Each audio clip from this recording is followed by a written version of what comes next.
nanorobots inserted into the bloodstream that perform surgeries on their own.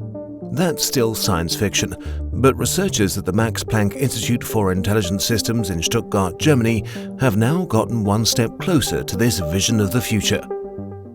Here in our lab, we developed two kinds of microswimmers or nanoswimmers. One kind is called a microscallop. It uses open and closed motion to swim in non-Newtonian fluid. Another is we call it nanopropeller. So it's a corkscrew structure, and it's very small in nanometer size, and it can translate forward by its rotational motion. The microscallop is 600 micron in length and 300 micron in width.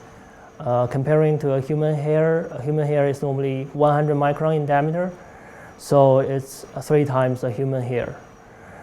And the nanopropeller is even smaller. It's at nanometer scale range, so the diameter of the nanopropeller is only 100 nanometer, and the length is 400 nanometer.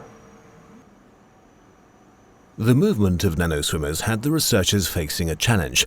In water, a Newtonian fluid that is characterized by its linear viscous flow behavior, the microscallop would actually not make any headway thanks to the symmetrical opening and closing. But the good news is that in our body, our biological fluids are normally non-Newtonian, which means they are, most of them has shear thinning effect. Now our scallop take advantage of this shear thinning effect, and it means that we use different speed at opening and closing. In the shear thinning effect, we open fast and close slowly.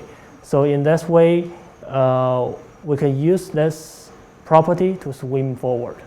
And for the nanopropellers, we employ a rotating magnetic field.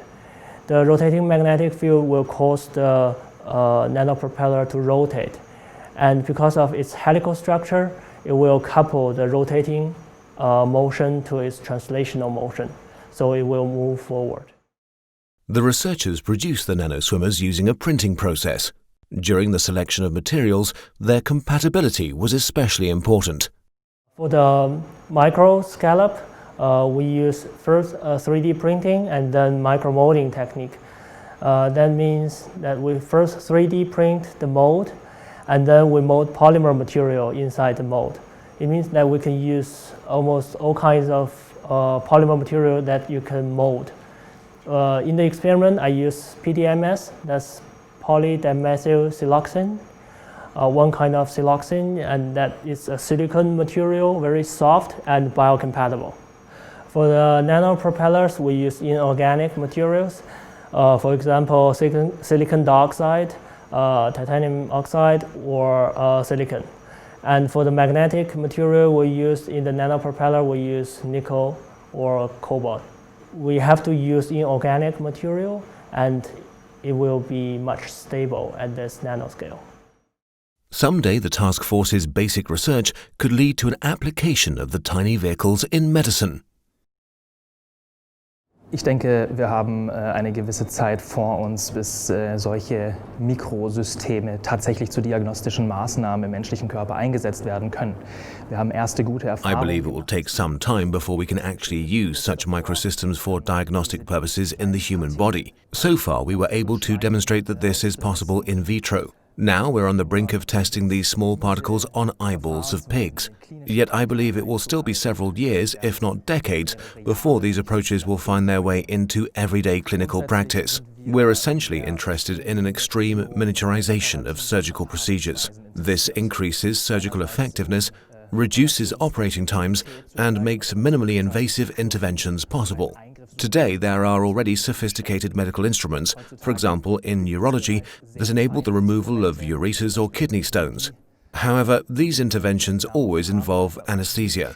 Thanks to extreme miniaturization, these interventions could potentially be pain-free and performed without anesthesia on patients someday. Dinge derartig miniaturisiert werden können, dass diese Eingriffe eben schmerzfrei und ohne Narkose am Menschen durchgeführt werden können.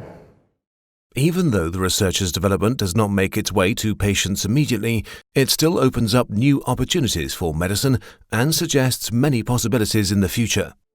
Jegliche Spekulation darüber, was diese kleinen Teilchen eines Tages für uns erledigen können. Any speculation on what these tiny particles might someday be able to do for us is science fiction. That is to say, complex surgeries or transporting therapeutic agents against cancer to a designated location using such nanorobots is possibly attainable one day. Yet so far, this is still absolute speculation. Möglich, allerdings absolute Spekulation.